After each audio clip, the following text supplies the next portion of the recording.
We are on. We are on. We are on. Now, don't stress because we're going to kickstart this in 2 minutes. I'm just going to get over to Facebook and bring our brothers and sisters in from all around the world. So, how's the morning been, team? What's been happening? Been a bit of a slow one, hasn't it, today? Yeah. Yeah. Chill. I've not felt the best, so I've spent the majority of the afternoon in bed. Oh gosh, shit, man! You should have told us that. We could have postponed it, but you're on. Nah, it's all right. It's all right. I was not up nice and early. Got to the gym before the school run, which is good. You good stuff. Good stuff, Ness. I was telling Coach Carly we're about to bring Vanessa and Steve on the call, and she was like, "Oh man, I love that girl. She just shows up for herself, and that's so good." All right, team. If you're coming into this one live, let us know. We're going to be starting this in 2 minutes, and I'm going to bring up the Facebooks on my screen here. So if we got any comments or any questions from the field, we can certainly ask them. Thanks again for staying up a little bit later, team, as well. I didn't, this time of year, Australia and the UK are at various, like, the furthest they are apart in time zones. So I don't know if we can go any earlier than 6 o'clock. And then obviously it means it's 9 o'clock on the other side, which sucks balls, but it is what it is. How was the call, Ness? It was really good. Yeah? Good stuff. Yeah. All right. Now, look at this. You guys can pull a crowd. How good. If you're coming to this one live, guys, let us know. We're here with Steve and Vanessa, and we're going to be kickstarting this one in 1 minute from now. Beautiful people, Jake says. Jesus Christ. He's got a low definition of beauty, I'll tell you that much. Vanessa, not talking about you. Shout out to you, Jakey. I hope you're here. Hope you're good. Shawnee's here as well. Hi, Sean. How are you, brother? We've got Danny Smith. What's going on? Dave White. Wow, you've brought Dave White out of the cupboards. I love that. Hello, Dave. Tezzy's in here as well.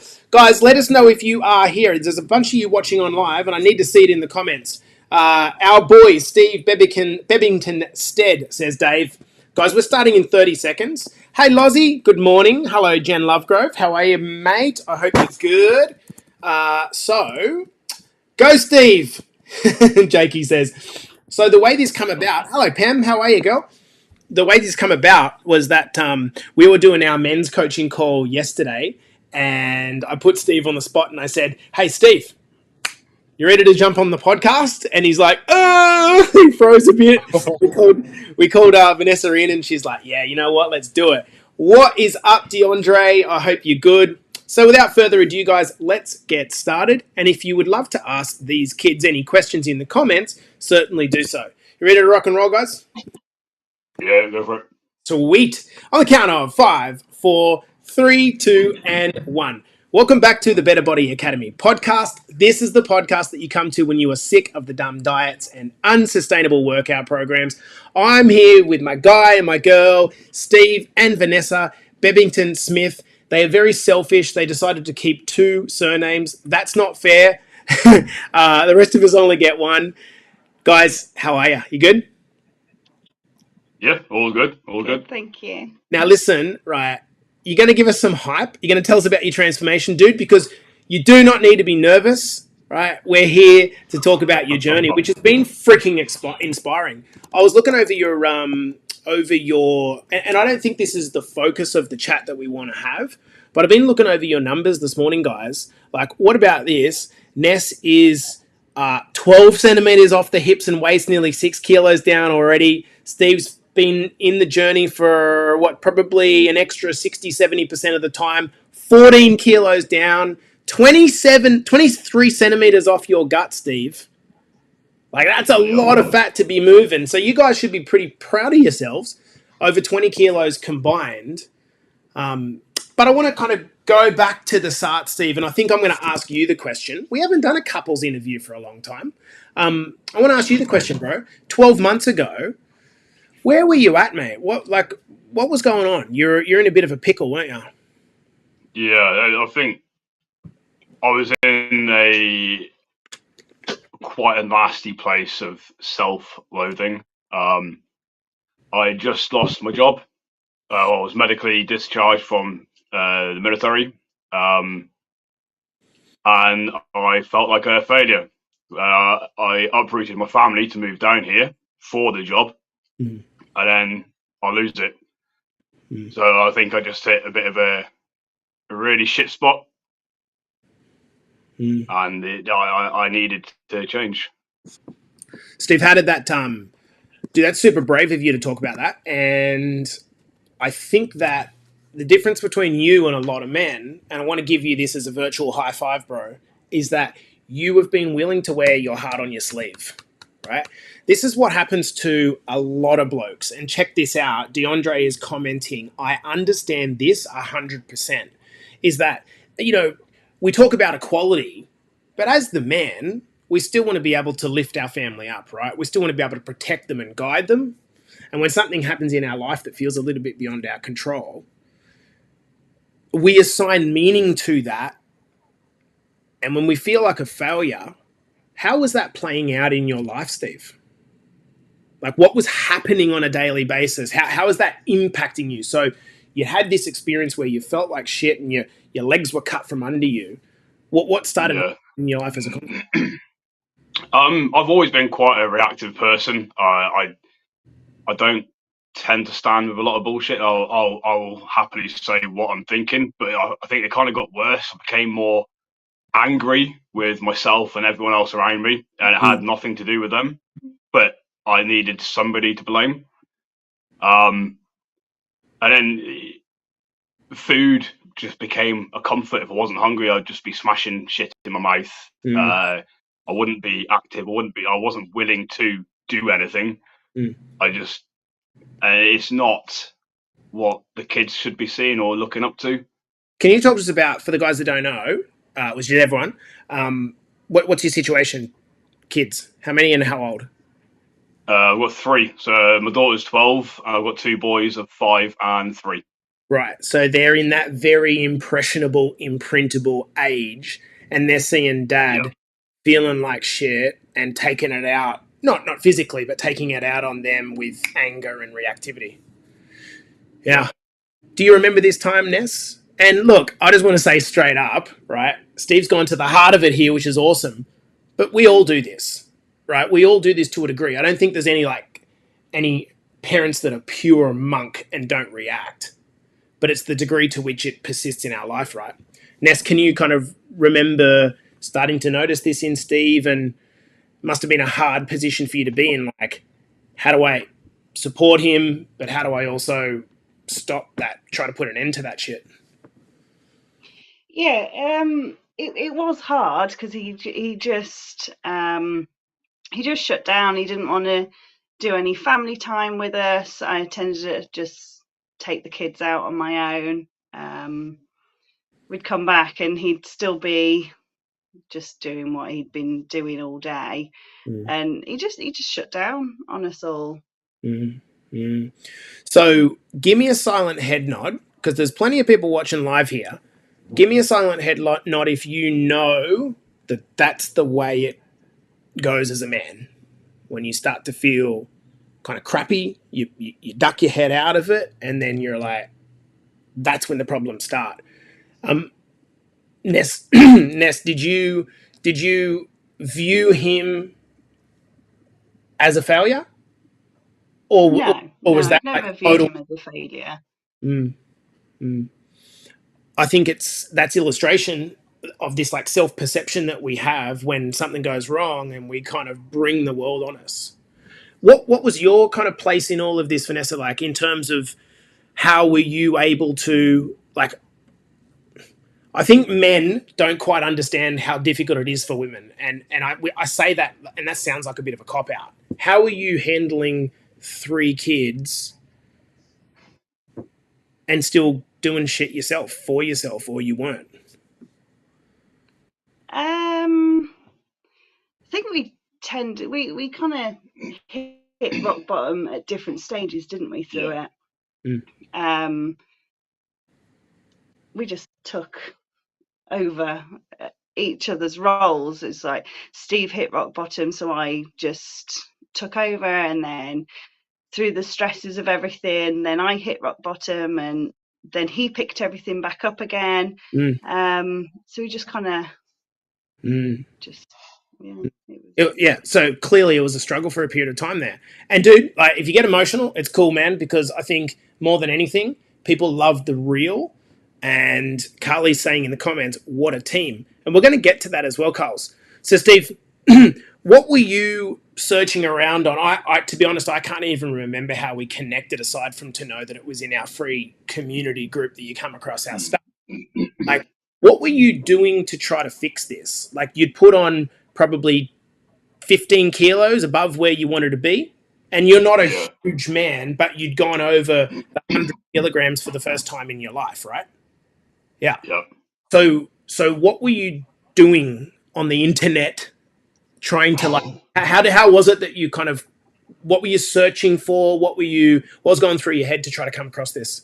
I was looking at all sorts. I wasn't necessarily looking at specific diets in the sense that I knew that I wouldn't be able to stick. It was all like keto shit and all that. I knew I wouldn't. That's not sustainable. I wouldn't stick to that. But I even started looking. It got to the point where I was even looking at things. I was googling like water diets. How long can I go without food and just live on water? And it was just like, nah, don't be stupid. And then it was whilst I was scrolling through TikTok, I come across one of your page. Then, in fact, it was the first video I saw of yours was when you were in little like budgie smugglers swimming in that bloody cold pool. Right. And I'm not gay. I don't know why I had to view your page to have a look at what your content was. I just got more and more hooked on it, and I think I found you on Facebook after that, and then it kind of went from okay. there. And so at the point in time, you come into our free group, and then we were doing a challenge, right? And you put your hand up to be part of a challenge. How did it help you to start to get in momentum and be surrounded by some community? Because I'm guessing at that point in time when you were feeling like a bit of a failure, you felt probably quite lonely, fairly helpless. Like, what was it about the initial interactions that actually got you moving? It was whilst I was part of the challenge, or yep, exactly. So seeing after I ripped that plaster off or ripped the scab off and put my initial post on there, and seeing how many people had commented or liked on it, it's silly little things like that. It's like, well, people don't know me, but they seem to give a shit. Yeah. And it was like, well, if I'm getting so much on my first ever post, then what will I get if I put something tomorrow? And it was just little things like that. It was like a massive snowball effect. Yeah. It was like your meal plan. It made me fall in love for the right reasons with various different foods again. And then being active without having to hate doing any exercise. If that makes sense. Yeah, it does. It does. And then you started to get into momentum. And then what happened was we decided to give away effectively a scholarship. And there was something about you that I was looking at you and thinking, this guy has it in his eyes. I can see that he's had a fucking rough trot over the last 6 to 12 months or however long it is. But there's something about him. And you can always tell when someone, you can tell by a person's eyes when they have intention, right? And to your credit, we gave you an opportunity and brought you in on a free transformation. And you got 6 months to knuckle down, and you treated it like you were paying $1 million for it. You turned up every freaking day. And what was happening behind the scenes, Vanessa? I'm really, really interested in like how it was playing out at home when Steve started to kind of get on a little bit of a roll. I'm guessing that you started to see him liking himself a little bit. And yeah, at the start he was like, oh, I'm doing this challenge, and I was just like, okay. And I was very much okay. And why is that? Why is that? Because you doubted his follow through, or he said that 1 million times before, or what? Yeah, he said it so many times. I'm doing this. I'm changing. And I was like, okay, we'll see how this goes.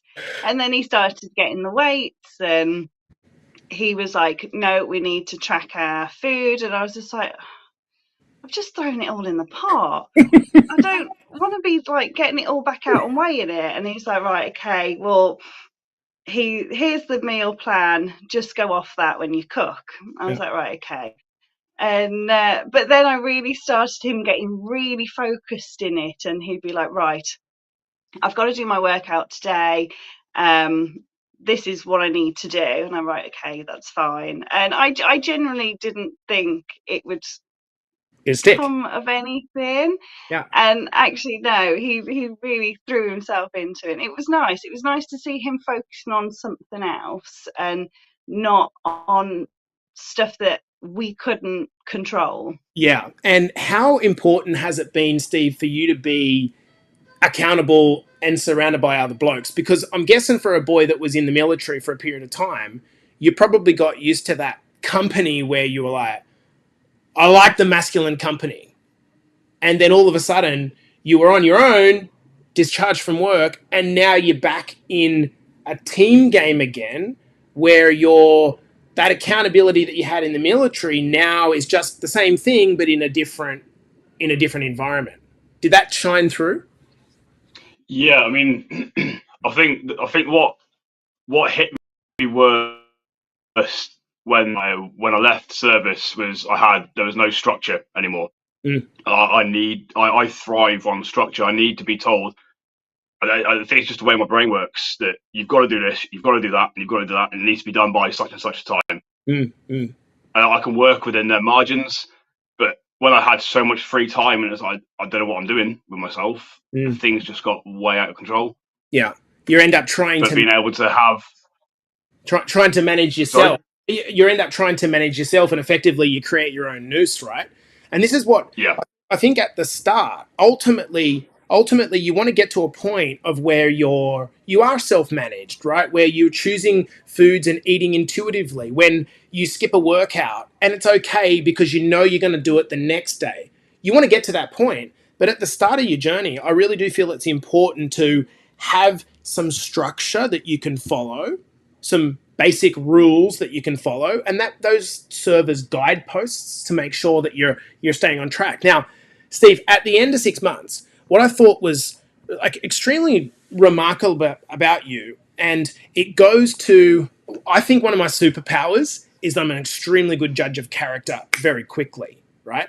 And so when I chose you to win this free challenge, 5.5 months or maybe 5 months into it, you messaged me and you said, Jace, you know I don't have a lot of money, but I want to make sure that I plan to have this around for the next 12 months. You initiated the contact, not me. I was happy to just say, okay, cool, he's probably going to do his thing and peace out. You initiated the contact. Why did you do that?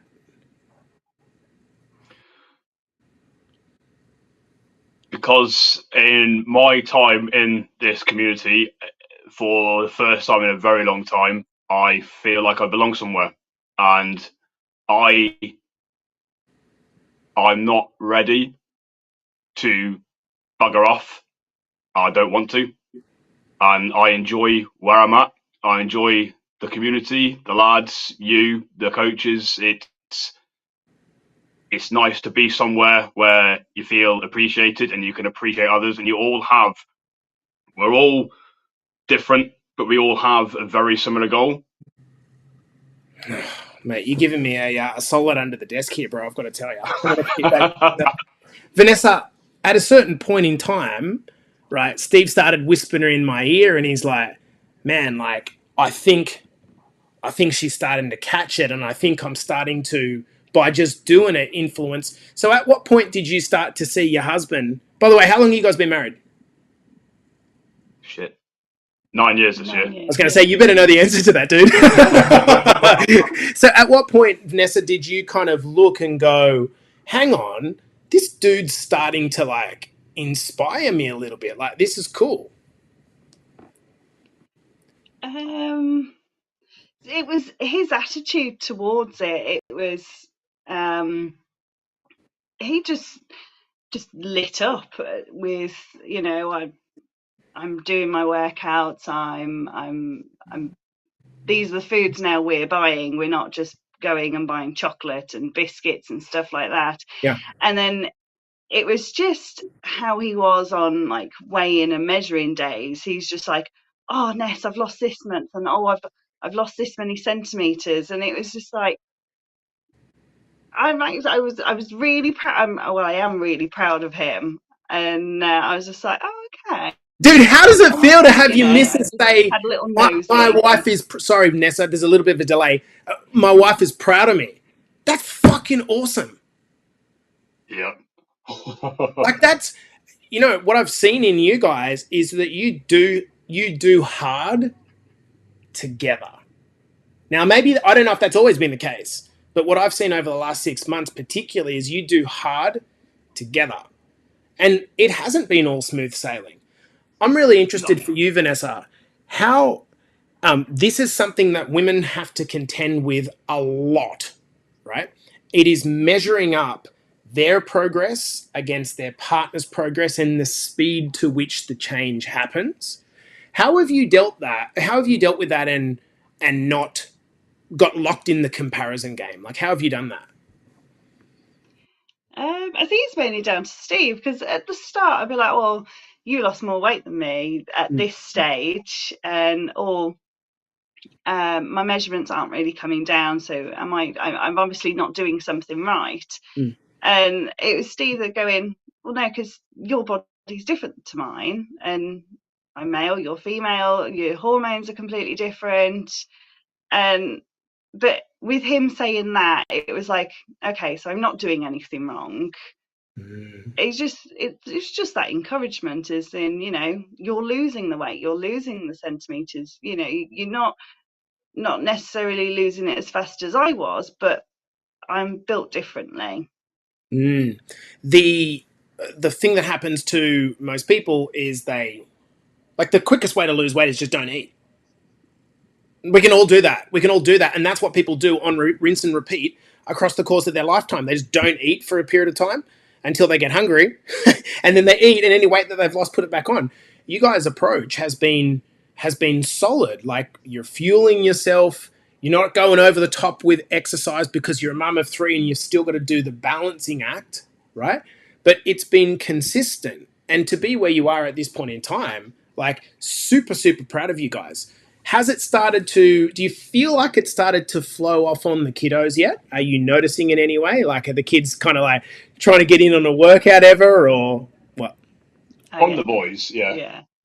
Our boys do. It was quite funny over the weekend. We were at my mum's, and she has little dumbbells in the hallway, and our youngest, he was straight over and like shoulder, it was like look mommy, I can do this. And I was just like, oh. Or at school he'll go, oh, I'm eating my vegetables because my daddy's really strong. Are you guys hearing this? This makes me so happy and passionate about what we do. And I've got to say, Steve, the fact to see you with the wolf shirt on, man, it makes me so proud and so happy, because it stands for something. It stands for something, dude. And I'm super pumped about having the opportunity to come and meet you guys in Scotland in a few months' time. It's going to be awesome. I can't wait for that. Yeah. I want to maybe finish off with one more question. And if there's anyone that's watching live would love to ask any questions, please let me know. I can ask them to Steve if you would love me to. Ask them to Nessa if you would love me to. Where do you think you can go with this, Steve? Like, have you thought, because I know that you're obviously moving house over the period, like what's motivating you now, I guess, is what I'm asking. Because to be honest, like you're at your goal weight, right? What are you looking towards? Like what are you working towards? So I've been speaking to my brother quite a bit recently. We haven't seen each other for a while, but he's massively into his strength training. And he's going for a competition next month. So at the minute, he's been doing a lot of hypertrophy training. Yeah. And he's looking forward to when we move, we can go and have a few sessions together and whatnot. And he's basically told me that I should start putting in for competitions with bodybuilding. And it's made me think, you know, I mean, that's not a bad shape. Why don't I do that? Wow, dude. The amount of work that it takes to get there, particularly if you're going to do it naturally. But hey, man, you've proven yourself that you can do stuff that you put your mind to. And Yeah. look, with the big thing about this, guys, is that if we kind of reflect over these two and their journey, it's not been pretty at times. Anyone that's been on our UK men's calls knows that, like, sometimes Steve turns up and he fucking needs a couple of toothpicks to keep his eyes open. He looks like he's going to fall asleep. He's like, that's what it's about. It's about taking messy action. And I want to shout out Vanessa because I've got it on good word from our female coaches that Vanessa, I don't think she's missed one call yet. Or maybe one, I don't know. But that's like, it's the consistency of doing the thing that makes the difference. We got Sean here saying, bloody awesome. Davey says, such both an inspiration. Looking forward to meeting you guys. Fucking do it, Steve. So Jakey's calling you out and saying, you get your ass into a bodybuilding competition. I love it. So, hey, you know what, guys? Let's end it on a high note. I know that you're a little bit nervous about coming on the podcast and telling your story, but I think it's great because what this does is to, you know, the 1,000 or 2,000 people that will listen to this on the podcast audio, maybe one of the two of them will go, hey, like, if they can do it, why can't I? And the greatest thing about this is you guys doing it together feels like it's so much easier when one person's pulling the same way as the other, right? When you're not kind of fighting against it. Yeah. Cool. All right. Steve, I'll ask you, is there any questions you wish I'd asked you during this that you were prepared to answer that I didn't ask you? He's like, don't catch me off with questions like that, Jace. I don't think so. Let's leave it there, mate. I don't want to kill the interview. Hey, dudes, hopefully you enjoyed this and got a little bit of a pump out of this about Tracy Gillum saying, this is just so great. Oh, I love that. Interview with Steve and Vanessa here, middle of the week, keeping your pump on. This has been the Better Body Academy podcast. Coming to you with another episode. I'll see you in the next one. Peace.